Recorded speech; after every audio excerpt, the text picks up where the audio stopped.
नमस्कार, मैं हूं इंद्रपाल चतुर्वेदी और आप देख रहे हैं मेट्रो मुंबई। इस समय जैसा कि नए विक्रम संवत की शुरुआत हो चुकी है और इस नए साल में नए परिवर्तन में सरकार ने भी कई योजनाएं ली हैं, कई नए परिवर्तन किए हैं और उधर सुप्रीम कोर्ट ने भी एक अहम फैसला सुना दिया है कि जो नेशनल हाईवे है, राज्य हाईवे है, स्टेट हाईवे है, उनके पास, उनके किनारे कोई भी बियर बार की दुकानें या बियर बार के होटल जो शराब बिक्री का पूरी तरीके से प्रतिबंध लगा दिया है सुप्रीम कोर्ट ने।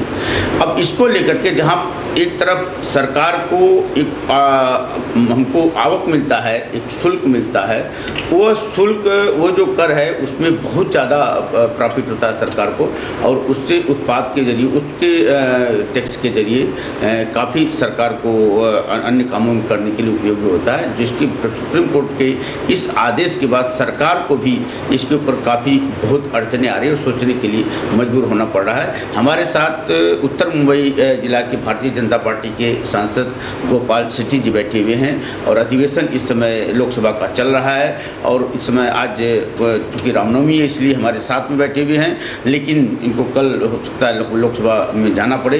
तो हम इन सब बातों पर बात करेंगे कि जो ये प्रतिबंध लगाया गया इसके चलते सरकार को क्या दिक्कतें आने वाली है और कई लोगों को बेरोजगारी भी इससे हो रही है इस सुप्रीम कोर्ट के आदेश से। इसके ऊपर सरकार क्या निर्णय ले, क्या फैसला करे, क्या कदम उठाएगी? देखिए, सबसे पहले तो रामनवमी के अवसर पर मैं सभी को बहुत सारी शुभेच्छा, शुभकामनाएं देना चाहता हूँ। धन्यवाद। ये जो मसला आपने उठाया है बहुत बड़ा मसला है जी। इस मसले को रेवेन्यू के साथ में जोड़ना ठीक नहीं होगा।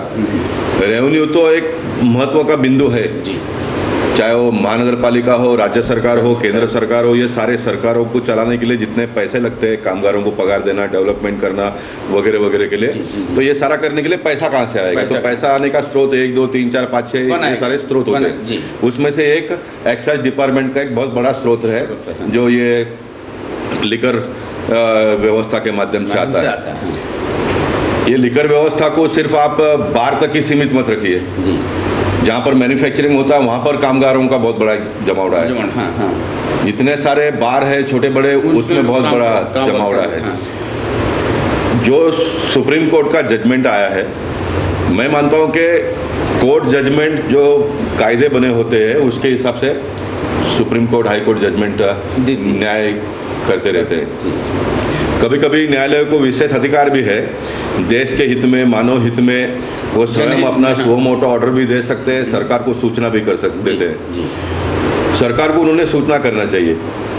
मैं इन दिनों में देख रहा हूं कि कुछ बातों में सरकारों की कमजोरी का एक भाग हो सकता है, लेकिन कोर्ट, न्यायालय के माध्यम से आदेश जो नहीं आना चाहिए इस प्रकार का भी आता है, जिससे सरकार कमज़ोर होती जाती है।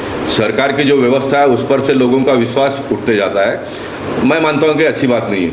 न्यायालय का हम सब लोगों ने मिलकर सम्मान करना चाहिए, लेकिन न्यायालय के साथ साथ में जो सरकारें होती है, सरकार के प्रति भी लोगों का विश्वास जागरूक कार्यपालिका पर भी विश्वास होना चाहिए, रहना ही चाहिए।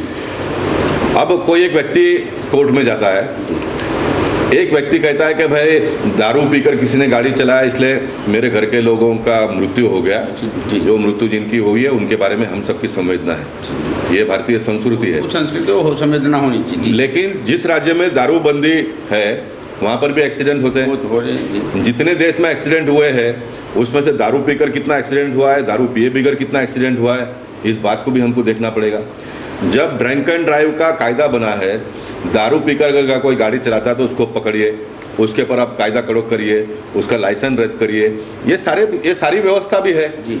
आप दारू पिया इसलिए कोई बार रास्ते पर है उसको आप बंद करोगे, तो ये मैं मानता हूँ कि बहुत ठीक नहीं है। हाँ, न्यायालय ने जो निर्णय दिया होगा, नेशनल हाईवे में क्या होना चाहिए, कितने दूर में लाइसेंस देना चाहिए, उसके बावजूद अगर सरकार के लोगों ने लाइसेंस दिया होगा तो गलत दिया है न्यायालय ने जो जजमेंट दिया है। लेकिन ये मानसिकता का मुझे समझ में नहीं आता है कि हाईवे पे अगर होटल होगा तो उसमें उसके वजह से लोग ड्राइवर दारू पिएगा, अब कभी इसके बारे में कोर्ट में दूसरे जो सरकारी वकील है उन्होंने न्यायालय के सामने बातें भी लानी चाहिए। क्या आपको कोई ड्राइविंग करने वाला जो इतना कम पगार में बेचारा गाड़ी चलाता है, वो कोई बार में जाकर 5 स्टार 3 स्टार होटल में जाकर दारू पी के गाड़ी चलाएगा क्या? उसको अगर पीना भी होगा तो स्टॉक अपना लेकर चलता है। दारू के दुकान में तो क्वार्टर मिलता ही है, आधा बाटली मिलता है, 1 बाटली मिलता है, जितना लेने का क्षमता उतना मिलता ही है, मिलता है। तो वो जब सस्ते में मिलता है तो बाहर में क्यों जाएगा दारू पीने के लिए? भी जाकर रास्ते में वहां पर पीने के लिए क्यों जाएगा? अब मुझे ऐसा लगता है कि जो कोर्ट का आदेश आया है, 26 राज्यों में से सिर्फ 5 राज्य के लोग गए थे और 21 राज्य सरकारें गई नहीं। जैसे राजस्थान सरकार है, कुछ और सरकार है, वो लोग ने जाके उसमें से डी नोटिफाई कर लिया। अब महाराष्ट्र ने डी नोटिफाई नहीं किया होगा तो ये पहले के सरकार के लोगों का दोष है, खामियां हो सकते हैं। मेरी सरकार आने के बाद में ये हुआ तो मैं मानता हूँ कि सरकार है, मेरी सरकार है तो हम लोग सरकार चलाते हैं, लेकिन ये सारा जो करने का जो काम होता है ये अधिकारी करते हैं। तो अधिकारियों ने क्यों नहीं किया? इसका अकाउंटेबिलिटी होना चाहिए। रेवेन्यू के साथ साथ में इतने सारे लोगों का कामकाज के ऊपर एक बंधन आया है तो इसका जवाब देना पड़ेगा सरकार के अधिकारियों को। हम लोग क्या करते हैं, मीडिया को हो या तो फिर बाकी सारे लोग हैं, ये बिजनेसमैन के ऊपर ही अटैक करते हैं। अटैक पॉलिटिशियन के ऊपर होता है, अटैक जो गलती करता है उसके ऊपर कोई अटैक ही नहीं करता है। नहीं, लेकिन सब व्यवस्थाएं तो पॉलिटिशियन के हाथ में होती है, इसलिए अटैक नहीं होता। उनसे जिम्मेदारी के लिए उनकी जिम्मेदारियों का एहसास कराया जाता है। मैं मानता हूँ कि हमारी सरकार ने अगर इसमें देरी की होगी तो सरकार का दोष है, लेकिन सरकार के पास इतना बड़ा डिपार्टमेंट चलता है। अब देवेंद्र फडणवीस जी किस प्रकार से रात को 2-3 बजे तक काम करते हैं, 2-3 बजे तक काम करते हैं। सरकार के लोगों ने अगर रिपोर्ट दिया होगा और सरकार ने उसको इम्प्लीमेंट नहीं किया होगा, मंत्रिमंडल ने उसके बारे में निर्णय नहीं किया होगा तो फिर सरकार का दोष है। लेकिन सरकार के पास रिपोर्ट ही नहीं आया होगा। अब जहाँ तक मेरी जानकारी, एक कमेटी स्थापित हुई है, वो कमेटी का रिपोर्ट भी शायद रेडी है। अब मान लीजिए कि थोड़ा देरी भी हुआ है तो अभी फास्ट ट्रैक पर उसको जाकर पूरा कर लेना चाहिए। इसको पैसे वाले लोग दारू पीते हैं, होटल वाले लोगों का ये व्यवसाय है, तीसरा रेवेन्यू मैटर है, इतने तक सीमित न रहते हुए इसके ऊपर लाखों लोगों का रोजगार का भी प्रश्न है। इन सारी बातों को देखकर निर्णय करना चाहिए। मैं तो चाहूँगा कि पूरे देश ने मिलकर एक निर्णय करना चाहिए। इस देश में दारू बंदी होना चाहिए तो पूरे देश में दारू बंदी कर दो, बात पूरी कर दो। ये देश में कुछ लोग मच्छी खाते हैं, कुछ लोग मच्छी नहीं खाते हैं, एक निर्णय कर लो। कुछ लोग मटन खाते हैं, कुछ लोग मटन नहीं खाते हैं, ये निर्णय कर लो। साहब ये सारे झमेलों के पीछे पड़ेंगे या तो फिर देश के प्रधानमंत्री विकास की बात करते हैं, वो सारा विकास करके लोगों को सुख सुविधा पहुंचावे, उसके पीछे हम समय गवाए। ये भी देश के लोगों को सोचने की आवश्यकता आने वाले दिनों में। लेकिन आप सरकार के ऊपर कितना लोड डालोगे? आप सरकार के ऊपर एनजीओ के माध्यम से केस फाइल करने वाले लोग अगर लोड डालते भी है तो मेरा बहुत स्पष्ट मतलब है कि न्यायालय ने भी थोड़ा, सरकार भी एक व्यवस्था चलाने वाली चीज है, इसके बारे में भी सोचना पड़ेगा। आने वाले दिन में किसी ने कहना पड़ेगा, किसी ने सुनना पड़ेगा। कहने वाला डरेगा तो बाबा मैं ये कहूँगा तो मेरे पर ये हो जाएगा, वो हो जाएगा। ये अगर पहले के हमारे स्वतंत्र सैनिकों ने सोचा होता तो साहब ये देश आज़ाद नहीं हुआ होता, ये देश आज़ाद नहीं हुआ। तो मुझे तो गर्व उनका होता है, उन दिनों में तो ब्रिटिशों के न्यायालय के सामने जो कल लोकमान्य तिलक जी ने स्वराज मेरा जन्म सिद्ध अधिकार है वो मैं लेकर रहूंगा, वीर सावरकर लड़े, कितने लोग लड़े, महात्मा गांधी जी कितनी बार जेल में गए उन दिनों में जहाँ पर ब्रिटिश के लोग गोलियां डालते थे। अभी तो ये हवलदार के डंडे से अगर डरेंगे पॉलिटिशियन लोग, नेता लोग, तो फिर देश के लोगों को न्याय कैसे मिलेगा? मतलब आप क्या मानते हैं कि जो न्यायपालिका है वो न्यायपालिका का पूरा सम्मान करना चाहिए। न्यायपालिका को विशेष अधिकार दिया है, उसका भी हम सम्मान करेंगे। विशेष अधिकार में सुओ मोटो सरकारों को उन्हें कहना चाहिए बाबा यहाँ पर करेक्शन की आवश्यकता है, करेक्शन की आवश्यकता करो।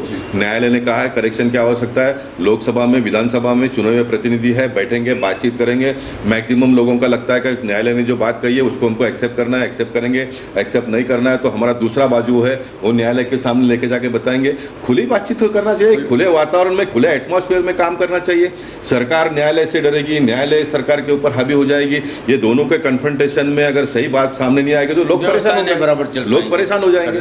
लेकिन एक बात बताइए कि सर जब न्यायालय होता है तो वहाँ सरकारी पक्ष भी तो होता है, सरकारी पक्ष के लोग तो अपनी बातें रखते हैं। और क्या न्यायालय ये जो न्याय हुआ है, ये जो आदेश हुआ है, क्या लगता है कि बिना मैं आपको वही बता रहा हूँ, जैसा पॉलिटिशियन डरता है वैसे जो न्यायालय के जजेस जो वकील होते हैं वो भी डरते हैं, बात खुलकर वहाँ पर रखते नहीं है। कुछ ही लोग हैं जो चिल्लाते हैं, फली नरीमन जैसे है। अभी जेठमलानी का देखो, मैं आज वो पढ़ रहा था केजरीवाल का केस का, 3.5-3.5 करोड़ रुपया जेठमलानी साहब का बिल हो गया। अब साहब आप 3.5 करोड़ तो क्या 3.5 लाख रुपया भी आप अपने को न्याय लेने के लिए आप इकट्ठा कर नहीं पाओगे। न्यायालय अगर इतनी महंगी हो जाएगी वकील लोग इतने सारे पैसे लेंगे तो कैसा चलेगा, मतलब और कैसे चलेगा?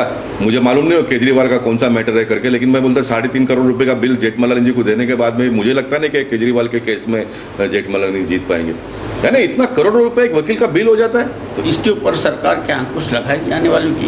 ये न्यायालय में जो बोलते हैं कि अंधा कानून होता जा रहा है, अदालत से लोगों का विश्वास उठता जा रहा है, इसके ऊपर क्या कोई इम्प्लीमेंट ये सरकार? ज्वाइंट एफर्ट है, मैं वापस कहूँगा, हमारे जमात की कमजोरी है पॉलिटिशियन लोगों की। आप भी अपने आप को जोड़ लो ना उसमें। मीडिया ये चौथा आधार स्तंभ है ना। जी जी जी। आपको भी अटैक किसके ऊपर, हम पे ही करते हो ना। नहीं, लेकिन मीडिया ने मुझे बताया ना 1 2 3 4 ये पॉलिटिक्स कोर्ट ने ये कहा, पॉलिटिशियन लोगों ने ये नहीं किया, लेकिन मीडिया ने इस बात को उठाया और लोगों के सामने जागरूकता दिलाई। कानून तो लोकसभा में ही बनता है साहब, कानून लोकसभा में बनता है। आप भी एक जिम्मेदारी, आप भी एक लोकशाही का एक चौथा आधार स्तंभ मीडिया भी है ना। आपने कौन सा सुझाव कब हमको दिया? मीडिया तो बस न्यायालय ने ये कहा ये नहीं करते, बंद करो, ये करो, वो करो, मीडिया का ही काम। मीडिया तो सेफ चलता है। खामियां निकालना भी तो एक जागरूकता पैदा सुझाव देना ही होगा। अगर हम खामियां निकालेंगे तो आप उस खामियों को दूर करेंगे। मैं तो कहता हूँ खामियां निकालो। हाँ। मीडिया ने खामियां निकालना चाहिए, लेकिन मीडिया कभी कभी सही बात भी करेगी क्या? नहीं, मीडिया क्या करती है? न्यायालय ने ये कहा, अगर समझो पॉलिटिशियन के ऊपर कुछ ये स्ट्रिक्चर पास किया तो पॉलिटिशियन के पीछे पड़ जाते हैं। बिटवीन द लाइन निकालते हो कि भाई ये ने ये कहा, बी ने ये किया है, लेकिन ये भी थोड़ा सही है, ये भी थोड़ा सही है, ऐसा होना चाहिए।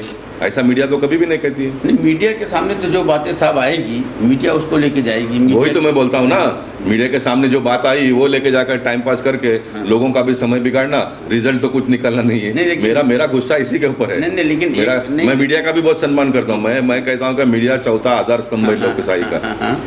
लेकिन इन दिनों में सब चालू गाड़ी में बैठते हैं साहब, चालू गाड़ी में सब बैठते हैं। किसी को भी सही बात कहने की क्षमता नहीं रही है। तो इसमें कैसे आप किस व्यवस्था का अनुमान, आप अपने हिसाब से कौन सी व्यवस्था अनुमान लगाते हैं? इस मामले अगर हम सही भारत का विकास, सही भारत को इस मामले में अगर आप कहते हो तो मैं एक भारतीय जनता पार्टी का प्रतिनिधि करके, हिंदू संस्कृति को मानने वाला व्यक्ति करके, अगर हिंदू संस्कृति की बात करें, देवी देवताओं के जमाने से, उन दिनों में देवी देवता अमृत पीते थे। अब ये जमाने के लोगों को तो अमृत पीने की क्षमता उन पे तो नहीं है, तो दारू, वो तो बियर ही पियेंगे, विस्की पियेंगे। जो व्यवस्था है सरकार ने बनाई है वो पियेंगे। या तो आप पूरे देश में दारूबंदी कर दो। पूरा दारूबंदी करने के बाद में वो क्षेत्र से जुड़े हुए लोगों को काम कैसे दोगे? वो क्षेत्र से जो रेवेन्यू आता है वो पैसा कहाँ से लाओगे? किसके ऊपर ज्यादा डालोगे? ये सारा व्यवस्था तो करना पड़ेगा ना, प्लानिंग तो करना पड़ेगा। रोजगारों का कंधा लेकर के सरकार अपना बचाव तो नहीं कर रही। किसका? ऐसा कि इतनी बेरोजगार हो जाएंगे जो कोर्ट ने आदेश दिया। मैं देखिए, ये कम से कम ये मामला में इसमें नियम बना हुआ है। जैसे राजस्थान सरकार या तो और सरकार के लोग डीनोटिफाई कर लिया उन्होंने, तो व्यवस्था थी। नेशनल हाईवे का एक कायदा है, मतलब नेशनल हाईवे को छोड़कर बाकी के उसमें वो डीनोटिफाई अगर आप कर लेते हो तो उसको कायदा लागू नहीं है। अब महाराष्ट्र सरकार ने समझो डीनोटिफाई नहीं किया तो इसलिए ये प्रॉब्लम खड़ा हुआ है। अब डीनोटिफाई अगर कर लेते हैं तो मामला पूरा हो जाएगा, लेकिन उसमें जितना समय जाता है उतने तो लोगों का नौकरी पर चला गया ना। तो मुझे लगता है कि कोर्ट ने भी थोड़ा समय देना चाहिए था कि भाई कर लो, जो नियम में है वो व्यवस्था कर लो।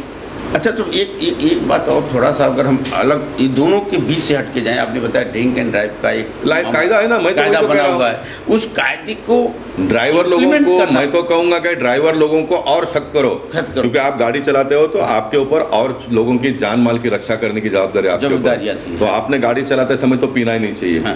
तो यही आपने पीना ही नहीं चाहिए। हम हेलमेट लगाते हैं, हेलमेट हमारी सुरक्षा के लिए, लेकिन फिर भी पुलिस हमें उसके लिए पेनल्टी लगाती है हमारी सुरक्षा के लिए। आज की जनता की मानसिकता ऐसी, ड्रिंक एंड ड्राइव का कानून बना, कायदा कानून बना सबकी सुरक्षा के लिए। पुलिस, अगर प्रशासन बहुत अच्छे कड़क कड़ाई से इम्प्लीमेंट इसको करे और इस कानून को ज़्यादा कड़क करे तो शायद ये घटनाएं नहीं घटे। इसके लिए तो सरकार की जिम्मेदारी आती है नहीं, उस कानून को कितना तगड़ा इम्प्लीमेंट करें। सब आती है। मेरा स्वयं का हमेशा ये मानना रहा है कि आप हर चीज़ को कायदा बनाकर ही रोक नहीं पाओगे। हर चीज़ को कायदे से आप रोक नहीं पाओगे। हमको लोगों को समझाना पड़ेगा, लोगों को मेन स्ट्रीम में लाना पड़ेगा। जैसे भारतीय जनता पार्टी की एक सोच है, हमारे पार्टी के कार्यकर्ताओं के बारे में आप देखेंगे तो आपको सिगरेट पीने वाले कम मिलेंगे, दारू पीने वाले कम मिलेंगे, झगड़ा मस्ती करने वाले कम मिलेंगे। ये 50 साल हमारे नेताओं ने जो संघर्ष किया कार्यकर्ताओं को, कैडर को निर्माण करने के लिए, उसका ये फल है। दूसरी तरफ 50 साल सरकार जिसने चलाई उन्होंने ये सारे बातों के विपरीत में किया, इसलिए देश के लोगों का आदतें बिगड़ते गई। अब वो बिगड़ी हुई आदत को फिर वापस उनको भी इस फोल्ड में लाने के लिए थोड़ा समय लगेगा। बाबा रामदेव जी इतना मेहनत करते हैं योगा के माध्यम से, लोगों को ये कहते हैं ना भाई ये करो ये मत करो, योगा के प्रति जागरूकता। हाँ, जब एक नागरिक परफेक्ट होके खड़ा हो जाएगा तो दारू भी पिएगा नहीं, वो सिगरेट भी पिएगा नहीं, वो गलत काम भी नहीं करेगा, लेकिन उसके लिए समय लगेगा।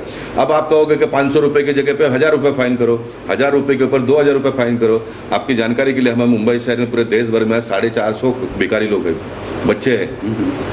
अब महाराष्ट्र में जब मैं ये भीख मांगते हैं, अब चाइल्ड लेबर कायदा बना दिया सरकार ने, 14 साल के नीचे का बच्चा काम नहीं करने का। अब उसको 14 साल के नीचे के बच्चे जिनके माँ बाप नहीं है, जिनके घर में हैसियत नहीं होती है, वो कहीं जाकर छोटा मोटा काम भी नहीं कर पाते, छोटा मोटा वो काम नहीं कर पाते, इसलिए भीख मांगते हैं, भीख मांगते हैं, बाल सुधार भीख मांगते हैं। तो भीख मांगते हैं तो बहुत पैसा बहुत ज़्यादा मिल जाता है, बहुत ज़्यादा मिलता है तो शाम को पिक्चर देखने को जाते हैं, बियर पीते हैं, विस्की पीते हैं, गर्द पीते हैं। जब ये बच्चा 14 साल का 18 साल का 14 साल का हो जाता है, 16 साल का हो जाता है, तो उसको नौकरी अगर मिलती भी है तो 200 रुपये पगार वाला मिलता है। वो तो साहब ये 2 घंटा भीख मांगकर 200 रुपये कमा लेता है। तो हमारे महाराष्ट्र की सरकार ने कायदा बना लिया, जब मैं एमएलए था, कायदा क्या बनाया कि बच्चे अगर भीख मांगते तो उनको पकड़ो, 200 रुपये फाइन मारो। तो 200 रुपये का कायदा बना दिया हमने। मैं एक बार मैकडोनल्ड, हमारा जो डॉक्टर श्यामा प्रसाद मुखर्जी चौक है, वहाँ से जा रहा था तो बच्चे भीख मांग रहे थे, सामने पुलिस भी खड़ा था। तो मैंने पुलिस को कहा कि अभी हमने कायदा बनाया, आप इनको क्यों नहीं पकड़ते हो? तो साहब कायदा आपने बनाया 200 रुपये का फाइन मारने का, हम इनको पकड़ते तो बोलते आसानी से 200 रुपये भर देते हैं। 200 रुपये भरने के बाद तो कुछ नहीं कर सकते हैं। अब आसानी से 200 रुपये भरते हैं, मतलब वो दिन में 400 रुपये कमाते हैं तो 200 रुपये फाइन भरते हैं और भीख वापस मांगते हैं। तो साहब हर चीज़ कायदा बनाने से नहीं होगा। तो मैंने क्या कहा लोकसभा में परसों कि आप 14 साल के नीचे के जो बच्चे हैं, अगर वो छोटा मोटा कोई उससे काम करवाता है तो उसको बोले कि आधा दिन काम करवा लो, आधा दिन इसको स्कूल में भेज दो, पढ़ाई लिखाई करो, तो पढ़ लिख कर तैयार हो जाएगा, उसका खर्चा भी निकलेगा, पढ़ लिख कर तैयार हो जाएगा, बड़ा होगा, उसको काम मिल जाएगा। ये तरीका है काम करने का। हर चीज़ कायदा बनाने से नहीं होता मतलब बाल मजदूर में संशोधन होना चाहिए। मेरा मत है कि संशोधन होना चाहिए। मैंने लोकसभा में बिल पास करते समय मैं वहाँ पर था, मुझे वो दिन बोलने का मौका नहीं मिला, लेकिन दूसरे दिन मैंने अपनी भावना व्यक्त की। मेरा ये स्वयं का व्यक्त है। ये जो विदेश के लोग जो कायदा बनाते हैं, सुखी संपन्न देश के लोग, उनको परवड़ेगा। मेरा देश 125 करोड़ का देश है। मेरे देश में आज लोगों को पीने के लिए पानी नहीं है, खाने के लिए अन्न नहीं है, ये सारी समस्याएं है। अब ये सारी समस्याओं में से हमको और निकलने के लिए और कुछ साल लगेंगे। और सिर्फ आप कायदा प्रगतिशील देश का कायदा हमारे देश के ऊपर लादने का हम लोग अगर प्रयास करेंगे तो आज हमको परवड़ेगा नहीं। मैं चाहता हूँ कि हमारा देश आगे बढ़ जाएगा, तो मैं तो कहता हूँ क्यों 14 साल, मैं तो कहूँगा कि ग्रेजुएट होने के बाद में 5 साल का बफर जोन बना दो। वो ग्रेजुएट होने के बाद में 5 साल उसने मौज मस्ती घूम फिर के सब मजा कर लेने का, उसके बाद में वो काम पे जाओ 20 साल के बाद में। उसके बाद में तो उसको मौका मिलने वाला नहीं है, शादी हो जाएगा, बच्चे हो जाएंगे, परेशानी हो जाएगी उसको। तो ग्रेजुएशन होने के 5 साल उसको मौज मस्ती करने के लिए एक बफर पीरियड बना दो। ग्रेजुएशन होने में ही सर 19 लेकिन ये सब साफ आप करोगे कहाँ से? ये सारे करने के लिए पैसे लगते हैं ना। तो पैसे या तो उसके माँ बाप के पास होना चाहिए या तो सरकार ने देना चाहिए। सरकार तो दे नहीं सकते, सरकार डेफिसिट में चल रही है। तो साहब ये प्रगतिशील देश का कायदा, मेरा कहना है कि हमारे देश के ऊपर हम ला देंगे तो ये वर्कआउट नहीं होने वाला है। तो मतलब जो आप कहने की जब युवा होते हैं बच्चे, तो जो उनको एंजॉय करने का पीरियड होता है वो एंजॉय वो कर नहीं पाते, उसके बाद शादी के बोझ में, फिर जिम्मेदारी के बोझ में चले जाते हैं और उनको वो अंदर से जो उनकी फ्रस्ट्रेशन रहता है वो निकलने के लिए कहीं दूसरे क्राइम के रूप में निकलता है। होता है ना, वास्तविकता हम सब लोग देख। मेरा कहने का इतना ही है कि हर चीज़ कायदे से आप रोक नहीं पाओगे। आपको अपने कल्चर के माध्यम से भारत के नागरिकों को हमको निर्माण करना पड़ेगा। जैसा मेरा घर है, मेरा घर का कल्चर है, मेरे माता पिता ने मुझे संस्कार कुछ दिए, मुझे मेरे पर कुछ बंधन डाले, वैसे घर के बंधन है। ये घर के बंधन तक ही लोग सीमित रह गए, सरकार का कोई इस प्रकार का बंधन नहीं है। अगर हम लोग अभी करने जाएंगे तो ये हिंदू संस्कृति की बात करते हैं, ये करते हैं, वो करते हैं, ये बीजेपी वाले तो ऐसे है वैसे है, तो हम ये सब ला नहीं सकते। लेकिन मुझे खुशी है कि हमारे बाय प्रोडक्ट जो है वो लोग सब इसमें काम में लगे हैं। 100% की अपेक्षा है, लेकिन अबाउ 50% हम आज देश को आगे ले जा रहे हैं। बियर बार की जो बंदी है इस पर सरकार कोई हल निकाल लेगी? नहीं करेगी। हमारी महाराष्ट्र सरकार जो रिनोटिफाई करने का है उसके बारे में वो पहल कर रही है। मैं चाहूँगा सरकार ने कर लिया इसको, हाँ, फास्ट ट्रैक में जाना चाहिए। फास्ट ट्रैक में जाकर इसको हमको निकालकर जो लोगों की तकलीफ है उसमें से बाहर निकालना पड़ेगा। और साथ साथ में ड्राइवर लोगों के ऊपर और अगर कोई सख्ती का कायदा बनाना है तो वो हमको बनाना चाहिए। ड्राइवर को पीता हुआ अगर उसको पकड़ा गया तो उसको जितना सख्ती से उसके ऊपर निपटे उसका करना चाहिए। आप दारू पीने वाले को पीने के ऊपर बंधन डालो। अब है ना सब प्रकार की व्यवस्था, पहले से हम बहुत आगे बढ़ गए। ड्रंक एंड ड्राइव का कायदा बना दिया, हमारे पुलिस वाले जगह जगह पर चेक करते हैं, दारू पीता हुआ पकड़ा तो पहले लाइसेंस का कानून बना हुआ दारू पीने का है ना, लेकिन अगर लाइसेंस के बगैर दारू पिया तो उसको वापस फाइन है। लेकिन उसको इम्प्लीमेंट नहीं किया जा रहा लाइसेंस है। होते हुए भी आपने पिया हाँ। तो भी उसको फाइन है। पहली बार कितना, दूसरी बार कितना, तीसरी बार कितना, ये सब बना हुआ है। लेकिन उसको इम्प्लीमेंट नहीं होता। नहीं होता है। अच्छा, बिल्कुल नहीं 100% होता है ये मैं नहीं हूँ इससे समझ, लेकिन होता है। आप देखते हैं ना कभी कभी पेपर में आता है कि दारू पीकर पकड़े हुए लोगों से इतना फाइन लिया, तो होता है ना, इम्प्लीमेंट होता है तभी तो होता है। अच्छा, एक छोटा सा विराम के बाद हम इस पर चर्चा में जानेंगे कि जो रोमियो एंटी स्क्वाड बना है और उसके ऊपर प्रशांत भूषण का बयान है और काफ़ी देश में इसको लेकर के काफ़ी विवाद मचा हुआ है, उसके ऊपर हम बात करेंगे गोपाल शेट्टी जी से। लेकिन हम एक बात दर्शकों को बता दें, उत्तर मुंबई जिला के प्रतिनिधित्व इनकी जिम्मेदारी है, एक यहाँ के सांसद हैं और उत्तर मुंबई की जनता अगर अपने सांसद, भाजपा सांसद गोपाल शेट्टी से कोई भी सवाल, कोई भी सुझाव या कोई भी उनकी अपनी समस्या बताना चाहे, जानना चाहें, तो हमारे व्हाट्सअप नंबर 9323220009 पर आप अपनी सुझाव, समस्या, सुझाव जो भी है आप भेजें। हम अगली बार जब हम इस डिबेट पे बैठे होंगे गोपाल शेट्टी जी के साथ में, तो वह प्रश्न हम जरूर करेंगे ताकि उसका जवाब आपके पास सीधे हमारे मेट्रो मुंबई के चैनल के माध्यम से पहुँचे। एक छोटा सा विराम के बाद इस पर चर्चा फिर जारी रहेगी। देखते रहिए मेट्रो मुंबई।